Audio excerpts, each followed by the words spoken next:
My name is Zook, and I am the Vagrant's Valet.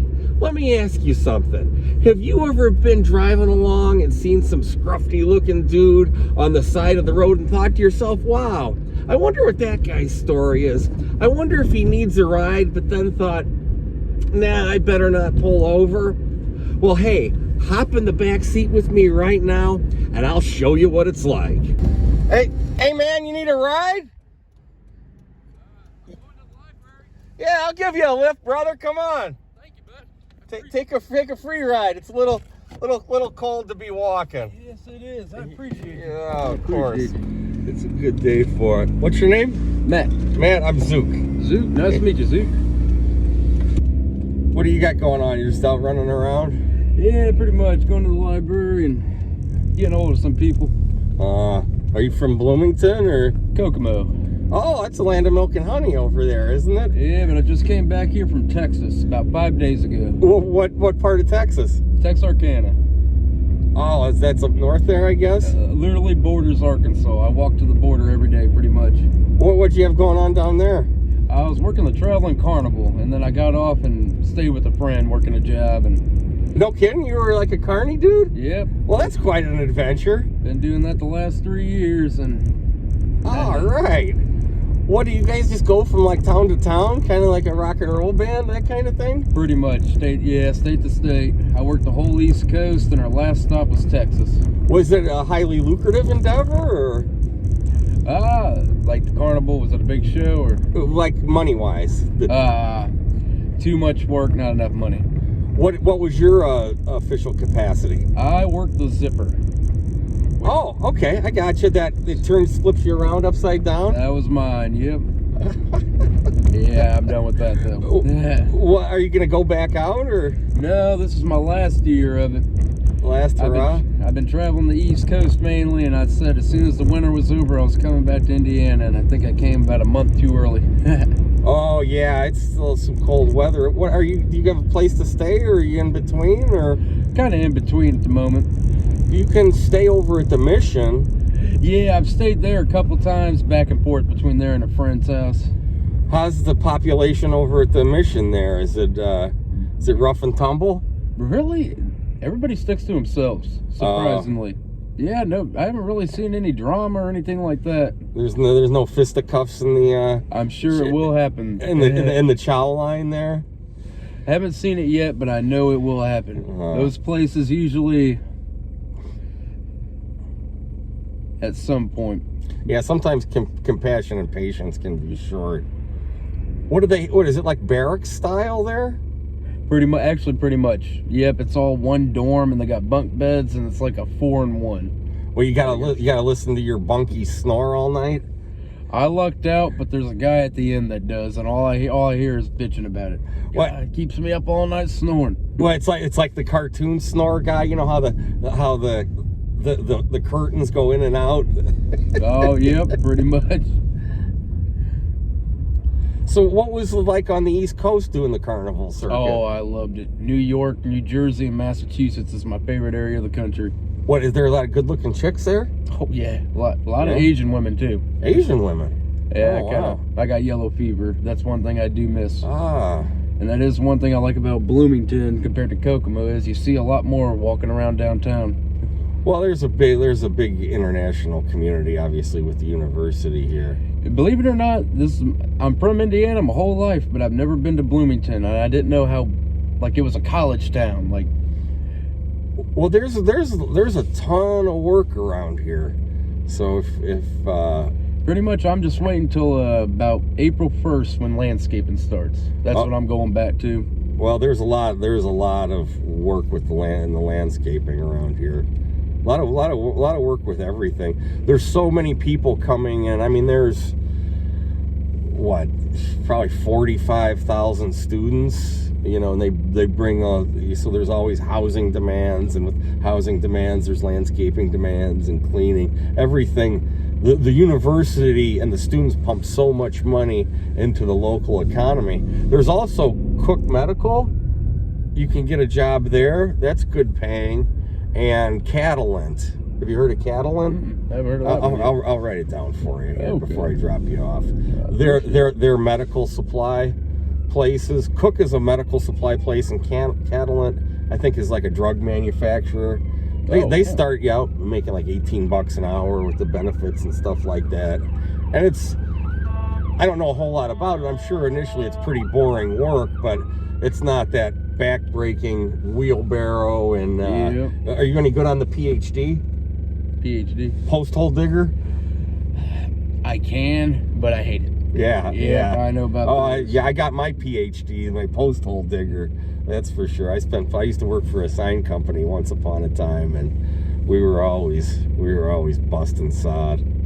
Well, that's something I've noticed about Bloomington. Like the downtown, they try to keep it nice, which is good, because for a landscaper, you can always tell where landscaping's big by how the town looks.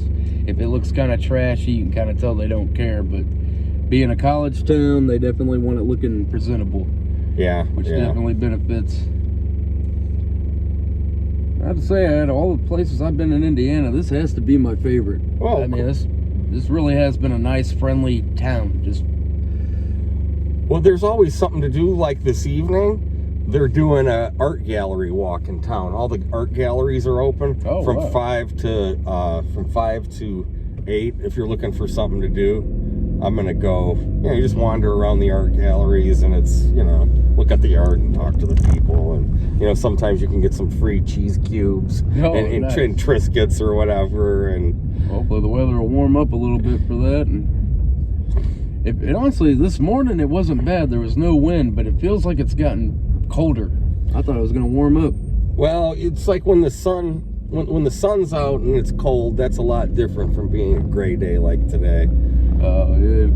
I somehow got addicted to rollerblading, so I'm always looking for an opportunity to hit the rollerblades. But when it's 45 degrees and sunny, no wind, you can do it. But if it's a little bit of wind and no sun like today, are you much of a rollerblader? You ever tried it? I used to as a kid, but I probably haven't rollerbladed since I was about 12. But I used to love it though. It was always fun. Well, my sister calls me up and she says, Dan's been rollerblading. And I'm like, what? And I figure if the old man's doing it, I better start doing it. So I absolutely hate exercise. I hate it. But I somehow got addicted to rollerblading. So unfortunately, I put on a thick layer of blubber over the winter. So I got to eat more radishes and guacamole and less fried chicken. That happens to me every winter up here, but being in Texas, all the walking around and stuff, the nicer days, I didn't have to worry about that. Well, how long was the carnival stint in Texas? Well, that was the last show, and I had the choice to go to Texas or New York. And I was kind of going to be stuck anywhere, and my buddy was staying in Texas, and he had that job, so I was like, I might as well stay somewhere warm for the winter, for the first time in my life. And of course, January 16th was my birthday. It got to 7 degrees in Texarkana, Texas. They actually made a snowman. I couldn't believe it. I wouldn't. I guess, well, Texas is so big that northern Texas it's north. Everybody thinks Texas is the desert and it's real cold and everything. Just like the movies. Real hot and everything. I mean, obviously, you been to Houston, Texas? I hadn't been there. They say it's real humid and miserable in Houston. How about Florida? Did you go all the way down to Florida? We did. My last stop there was Fort Lauderdale, but we went to Jacksonville, Orlando, Fort Lauderdale, Bonita Springs, Sarasota. So I kind of got to see the whole state with all the jumps. With all the what? The jumps, like towns. Oh. I wasn't a big fan of Florida. That's carnival lingo, the jumps there. Oh, yeah. You didn't like Florida? My dad never liked Florida. My dad said as soon as he gets to Florida, he can't wait to leave. That was me. I hated every minute of it. Snootiest people in the world. I mean... Well, did druggies and preps is Florida. That's basically there a lot of drugs there? A lot of drugs. It's not like the homeless people you see here. They're kind of quiet. You might get a panhandler here and there. Florida, any city you go to, they're so high you'll pass 20 people screaming down the road. It's normal. Nobody even bats an eye. And you'll get about 50 people. Hey, you got $1? You got this, you got that. And when you don't, when you say no, they get very, very rude about it. Oh, it sucks. Are there a lot of homeless folks in Florida? Oh, yeah, a lot of them. And they're kind of, and then the other half of Florida is all the people that moved to Florida who now think they're movie stars. They're very snooty. I'm in Florida now. Like, I'll give you an autograph for free type people. Yep, that was Florida. I'll give you an autograph for free. Oh, there you go. Texas wasn't too bad. It's a little slow for me. Well, Fort Lauderdale, my ex-landlord, when I was living on Lake Michigan, he's got a place in Fort Lauderdale.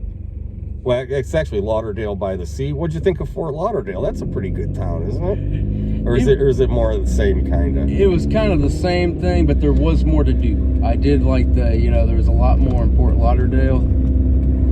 But I only seen the downtown area, which was kind of nicer. So the carnival wasn't out by the beach?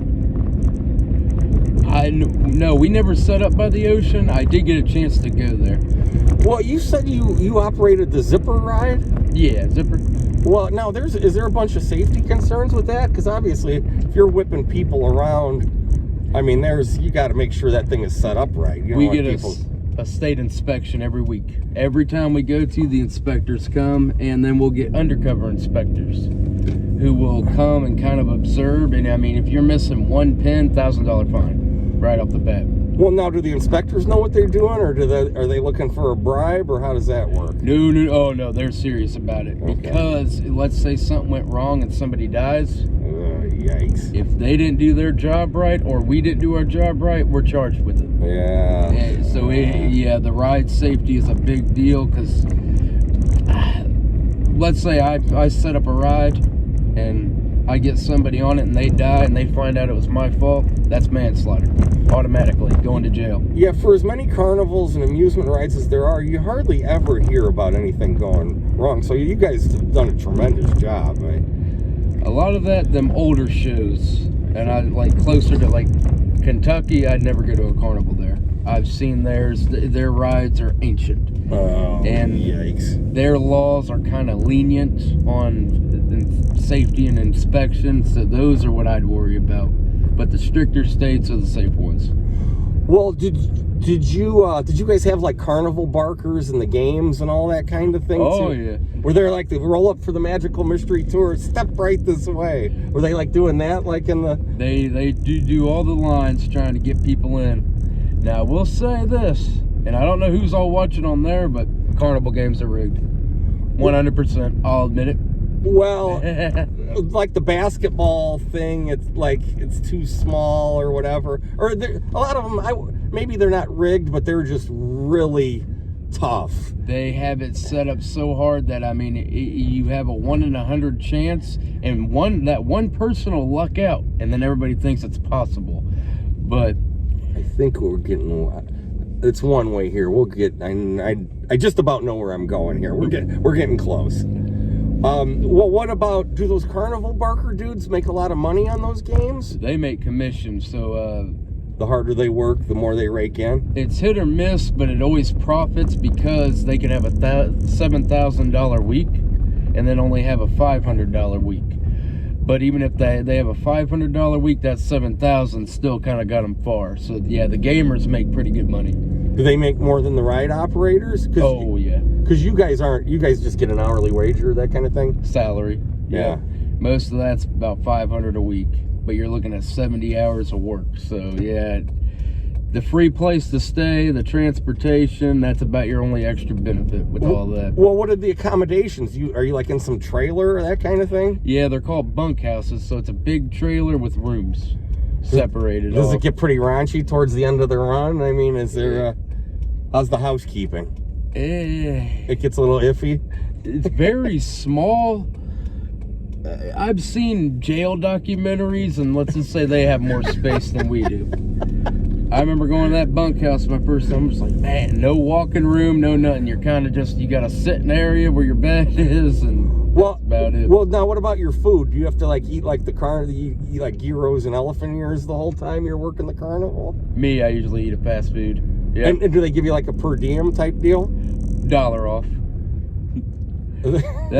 Carnivals are kind of cheap. They'll scam their own employees if they can get away with it. Well, it sounds like you definitely have a sense of adventure, and yeah. I mean, it's got to be going from town to town like that too. Man, it's like being a rock star. It's like being in a rock and roll band, because everybody loves it when the carnival comes to town. Oh, yeah. I mean, because people want two things. The Germans call it Brot und Spiele. They want food and entertainment. Right? You guys got food and entertainment, and especially littler towns, you know, it's like that sounds like a big deal. Well, once I hit Arkansas, that was state 40, and I thought I've seen enough of America. I'm staying put. Home sweet home. Hey, you want a water here to help you cope here, to pull you through? I appreciate you. All right, hey, look for me when you're out and about. I'll get you a ride here. Okay. You know. Well, I appreciate you a lot. Right on.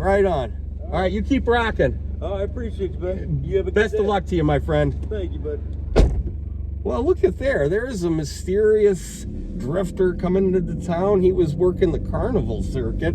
That's the first time we've had a ex-CARNIE on the Vagrant's Valet. Sounds like he's in between housing opportunities, but he's aware of the resources here in town. So he definitely had his wits about him, and I think we'll be seeing him again. And hey, if you like the cut of my jib here, folks, go ahead, like, subscribe, leave me a comment. And now, hey, let's get back out on the road.